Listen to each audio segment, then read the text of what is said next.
Coming up on Unscripted Faith, he plays the Apostle Philip on the hit series, The Chosen. But his real-life journey is just as powerful as the one he plays on screen.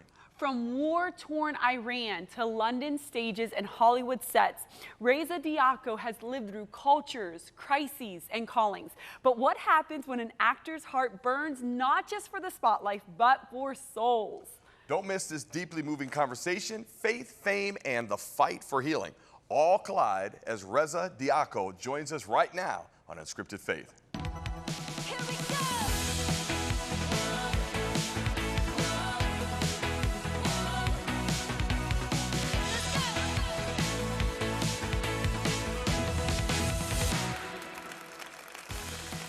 go! Welcome, everybody. Thank you so much for taking time out of your schedule to come hang out with us here on Unscripted Faith. Listen, stop what you're doing, press record on the DVR. We've got an exciting guest that's in the house. There's a little series that's kind of picking up some track. Yeah, a little bit. Called The Chosen. Yeah, a little bit. Yeah, you know, we might have the guy, Philip. We might have Reza with us today. Like a big deal. It is so awesome that he stopped by and is going to take some time to talk to us today. And we get him for the whole show. Thing. He has traveled the globe, studied the human soul, and has stepped into one of the most beloved roles in Christian television. You may know him as the Apostle Philip in the series The Chosen. But behind the camera, Reza Diako's story is just as extraordinary. Before we dive in, though, here's a sneak peek of what you can expect to see in Season 5 of The Chosen, which will be available to stream soon. Take a look. You must know something. I do believe that Jesus is most likely the Messiah. Why? Why what? Why do you believe that? I've seen too much. Then why are you doing this? I suppose I have not seen enough. Oh, Jerusalem, Jerusalem. You can run on for a long time. My house shall be called a house of prayer, but you make it a den of thieves! By what authority are you doing these things?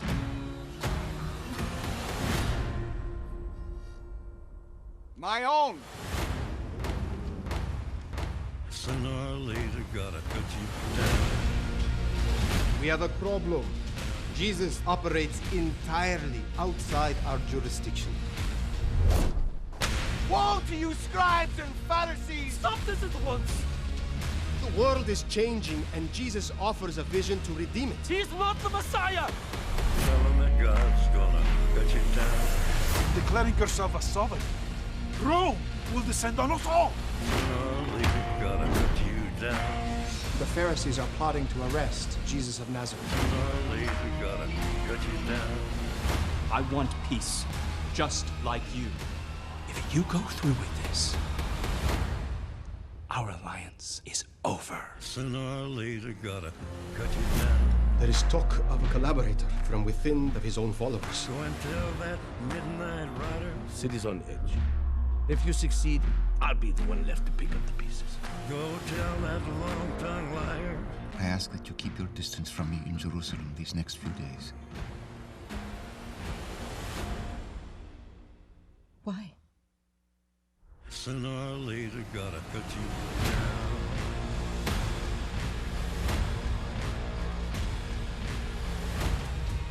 You serpents! How will you escape being condemned to hell?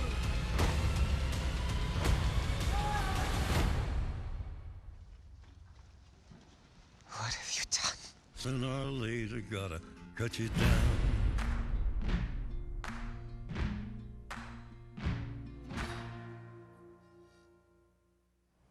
Ladies and gentlemen, Reza Diako joins us now here on Unscripted Faith. Welcome, sir. Thank you so much. Thanks for having me. You're there in New York doing your thing, and we are so honored to have you here. We had a little conversation behind the scenes about getting some good pizza, so you have to come back later on and let us know what you found, see if I'm a false prophet or not, but there's some great places out there. But anyways, let's jump right into your story. You know, you're on The Chosen as Philip, And what a phenomenal opportunity. But leading up to that, you've gone through some things in your life. Tell us about your journey of faith and how you came to Christ. Well, for me, I grew up in 4 different countries. I was born in Geneva, Switzerland. I lived in Iran. I went to Vienna for 3 years, and then I lived in London for about 15 years. So it's been quite a journey, um, I would say. And yeah, I mean, it was a lot of exploration of a lot of people and a lot of cultures. So yeah, I mean, I don't know where to start. It's a long story. Well, when were you first introduced to Jesus? Were you a child or was it later on in life? Yeah, I mean, for me, it was so when I was in like 12, 13, I went to school in Vienna, and they were teaching about Christ. It was a Bible stories and stuff like that. We had Bible study and things like that. So that's kind of where I started, learning about the material. And then kind of for a while, I kind of didn't really touch base until, when I was preparing for The Chosen, when I was reading the Bible through the lens of Philip. So that was interesting. Um, yeah, yeah, very different, very human version of it now. So. Yeah. So what is it like being on the set there and seeing the Bible come alive? I mean, it's very unique because I think that, um, it's very interesting when you read these material, like the sacred material, and you sort of kind of pass through a lot of the aspects because it's more like you try and connect with it academically. Sometimes you try and connect with it through your head, or just kind of imagine it as like a story. But then when you're like experiencing and embodying it, it's a very different experience because now you're, uh, especially as an actor, you try and bring the text into your actual human experience and also ask the question of how is this relevant now to me as a person as opposed to the fact that it was a time in history.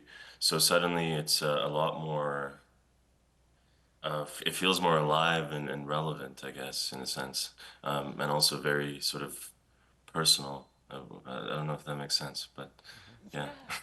No, it does, because you take on, like you said, as an actor, you take on these roles. You become Philip. In your becoming and in your studying, what was the most surprising facet of Philip that you uncovered, and how did that relate to his relationship with Jesus? That's an interesting question. So Philip was kind of described, and also from me being the fan of the show and seeing, I mean, I took over the role for season 4. So from the way I'd seen it portrayed in season 2 and 3, he's the guy who has obviously decided to leave home from the town, the fisherman's village, where it's a merchant's town, to go and live with John the Baptist in the wilderness with locusts and honey, and lots of fasting and release and surrender practices and cleansing. So that obviously was the first question of what made him leave was a question, in terms of why leave the comforts of the material world, to go and do that. What was he searching for? And I imagine some of that was something more spiritual and profound, and then, but at the same time maybe a sense of like family and camaraderie, because as he's described also, he's quite the personable guy who knows how to tell jokes and be the gel between the conflicts of the different characters in the disciple group. I imagine that was partly also the journey where he's with John the Baptist and learning how to be almost like a wolf pack member. And so there's that, and then there's the rigorous preparations.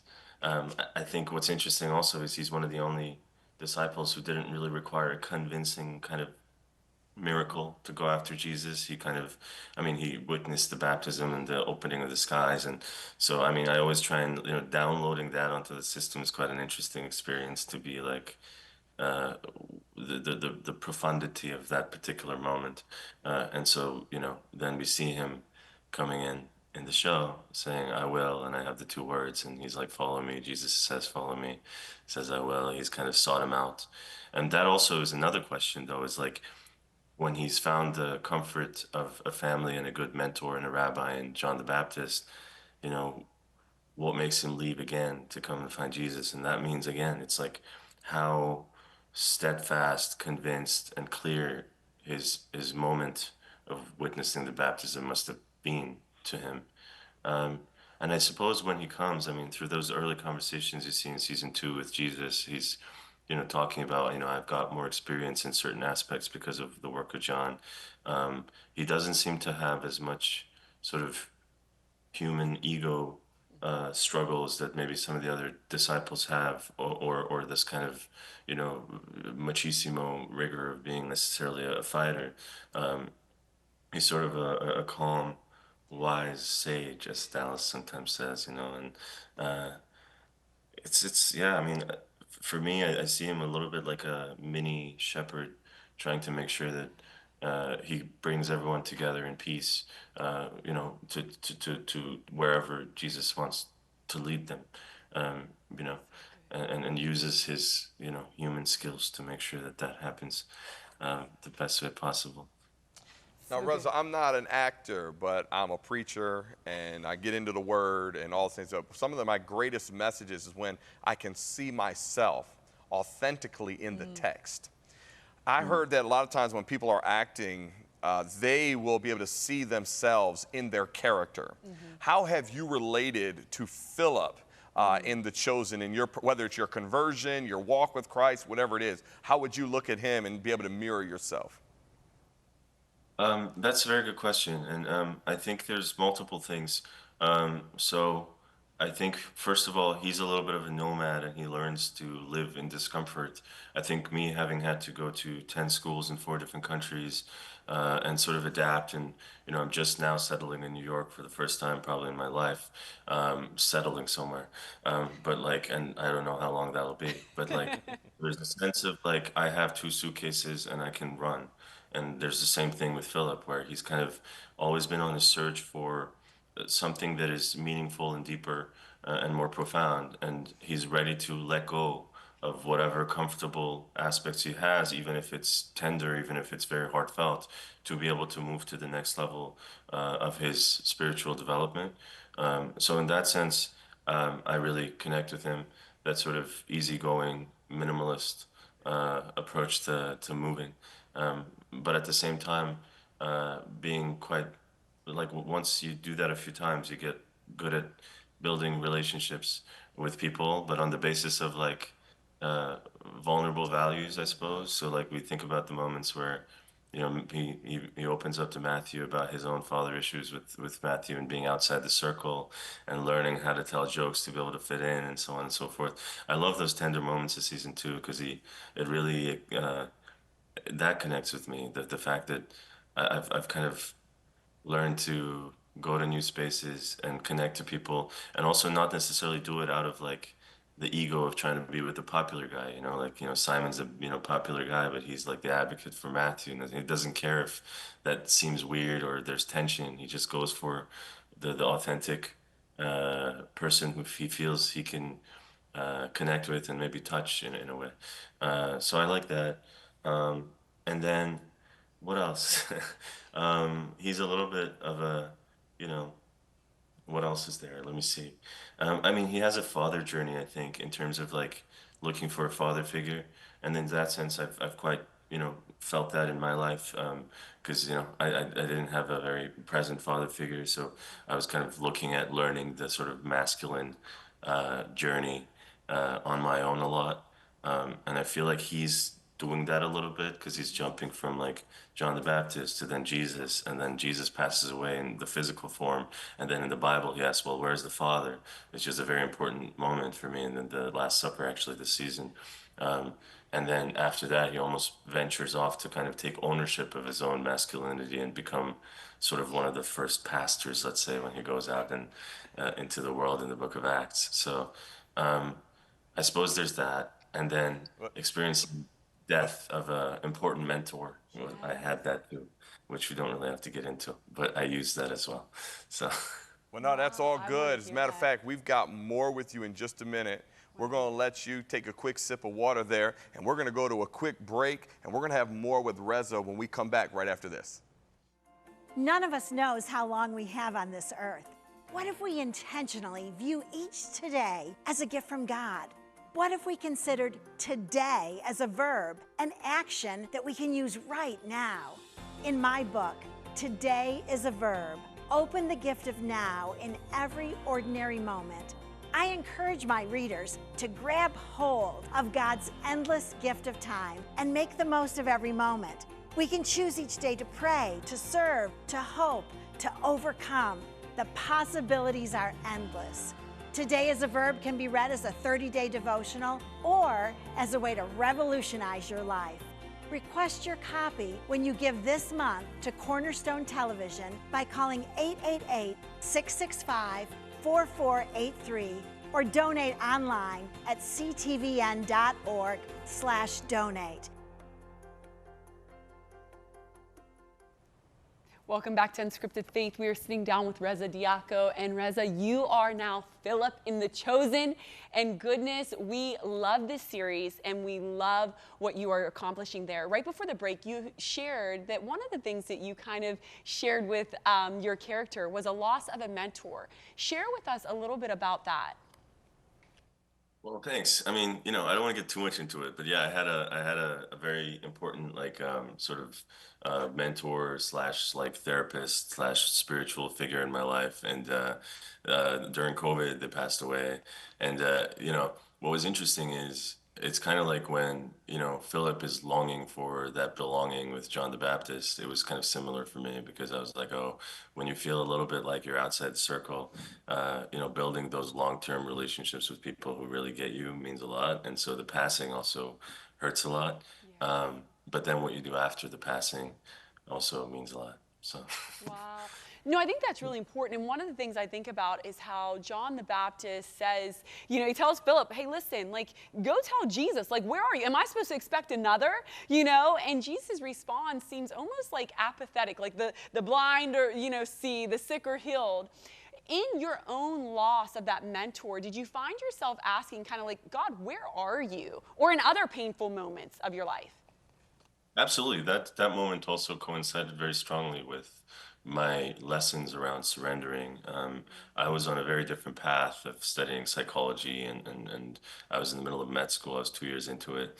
I have a dream of setting up a therapy center for children and adolescents, and I still do. But what was interesting is, you know, it felt like, you know, God and divine intervention came in and was like, no, we're not.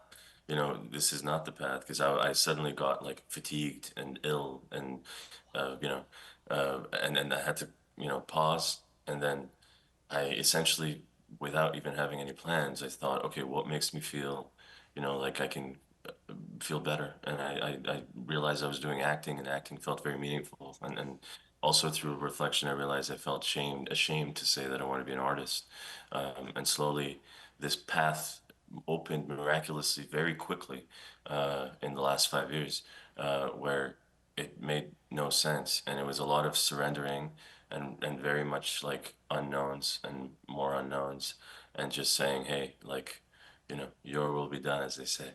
You know, it was, I couldn't have put the last 5 years together myself ever. It would be impossible. Well, it's before I was trying. I was planning my life to death and back and trying to, you know, be the rigorous brute strength guy. And, you know, you need a bit of that, but you need to also have the other foot, surrender of the divine. I think that's my philosophy. Without a doubt. Wow. I totally agree with that. And what's it like going into season 5 now? What's it like being on the set there? Take us into like behind the scenes. Obviously, we know what's going to happen on the camera when we're watching the movie, but what's it like working in there with people like Jonathan and others, and just what's the whole environment like? Yeah, I mean, I always feel like I get this question. I feel like I need to honor every single person beyond just the cast, because there's so many wonderful people that make this show Sure. what it is. There's there's the costume department, the set designers, the obvious like the cinematographers, the PAs, the even the you know the carpenters, the caterers. What's interesting about the show is people have driven from across the states to work on this because they felt led to do so and they feel like there's something quite profound that they're part of. So every interaction with every person is like everyone's very much like, oh, they're so excited to be there. And in the most tiring, you know, dark moments, you know, the story goes dark, but there's this real sense of true family, community, but also like deep love and respect towards every single person that's there.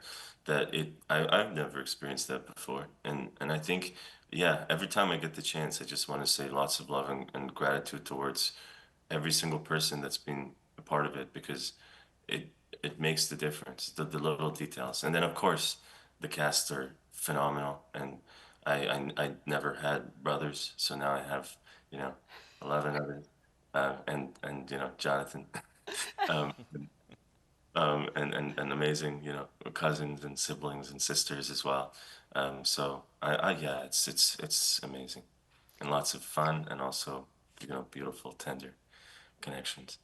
Wow, I can't imagine how it truly has come together as family, because you're working on something, you know, it's different from any other show. You know, you're working on something that's deeply spiritual, that connects within the depths of your being. Has there been a moment for you that you said, man, that moment on set, I felt divine connection. I felt God come into the room and something inside of me changed? There are moments, yeah. One of them as a whole was the process of doing the Last Supper. Um, yeah, there was something about that. There was something in that. The tables are like this, and there was something in the middle that didn't like. I felt like there was a you know, divine presence in the room, and it was also, you know, there's moments specifically like when we were singing. That was a moment, and yeah, I can't really explain that part, but once you see the Last Supper, you might be able to feel it. It's a very unique moment. Well, Yeah. we have all been deeply impacted by The Chosen, and we are so thankful for your work on that. Thank you for saying yes. Thank you for being surrendered. Thank you so much for all that you are doing. It is making a true difference in the lives of my family and so many others. Thank you for being with us. And after all, even that therapy that you are going to do, you are certainly doing it through the lens of a camera for so many millions of people. Thank you for taking time out of your schedule to be with us today. We truly appreciate it, Reza.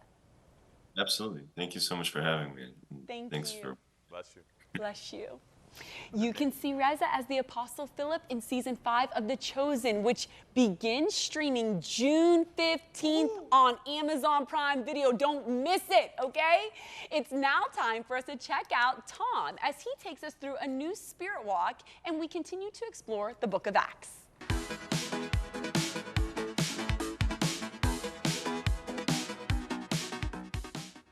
Can a man in a jungle who's never known anything about the gospel, never heard of Christianity or Jesus, can they know anything about the true God?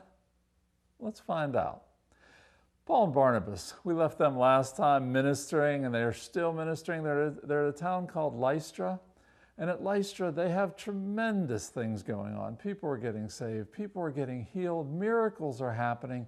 So much so that they go get the local priest of just the pagan gods, and they say, the gods are among us. They're calling Paul and Barnabas gods. Can you imagine the temptation to take this praise upon themselves? But they realize that they're not going to do that, and they're saying to them, we're not gods, we're men just like you. In fact, they tore their clothes because they're saying, you've got to leave this kind of understanding and come and worship the true and the living God. And even then, they could barely stop them from sacrificing to them as gods. Do you know that 95% of all cultures, it's been studied, have a one God in the past? One God. I'm sure it's the true God. But in almost all those cultures, they've left him. They say, we knew this one God. There's old stories of us knowing this God, but we've left him and we don't know how to find him. Well, as a missionary or as a preacher of the gospel, that's a great comfort. In fact, let's look at a scripture that says that everyone has a knowledge of God, and it's Acts 14, verses 16 and 17. It says this: in the generations gone by, he permitted all the nations to go their own ways, and yet he did not leave himself without witness, in that he did good and gave you rains from heaven and fruitful seasons to satisfy your hearts with food and gladness. So let's go back to that man in the jungle. I can imagine him just lying there as he's going to bed at night, asking for rain, asking this God that he would like to know, this God that he would believe that his ancestors knew, that he would just pray to him and say, God of the universe, if you're out there, please send us the rain. And then the rains come. And then missionaries come with the knowledge of that God. And you know what? That can be you and I. We can go out. We may not be going to a jungle somewhere, but there's someone near you, someone in your city, someone in your town, someone maybe across the street from you that is hurting, that knows that there's a God out there, but doesn't know how to get them involved in his life. And so you and I have that opportunity to enter into what God has prepared.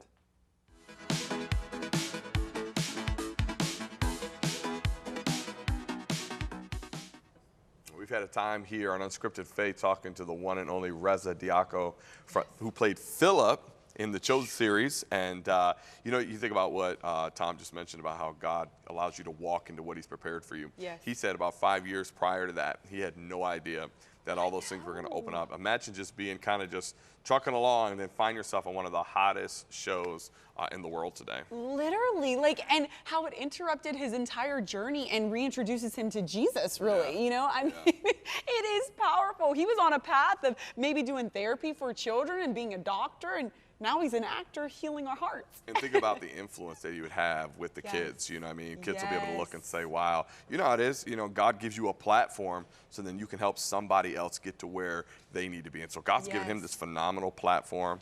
He's trying to get settled, and he's traveled all over. And it's funny how he's a heart for kids, knowing all the things that he went through as a child, just even jumping around, being a nomad, as he said. Oh my gosh, and I love that resonated with Philip's story. A nomad, he gets to see himself in it. Yeah, exactly. So I think it's really outstanding. If you haven't gotten a chance to go see The Chosen, you need to go check it out. Did you see any of it yet? Oh my gosh, yes. You saw all three? Love The Chosen. You saw all three of them? Yes. There's 3 parts, yes, really? Yes, we love The Chosen. I've seen one, but that is it. We're obsessed. My littlest Mia, you know Mia? Yeah, of course. Oh, she'll tell you all about it.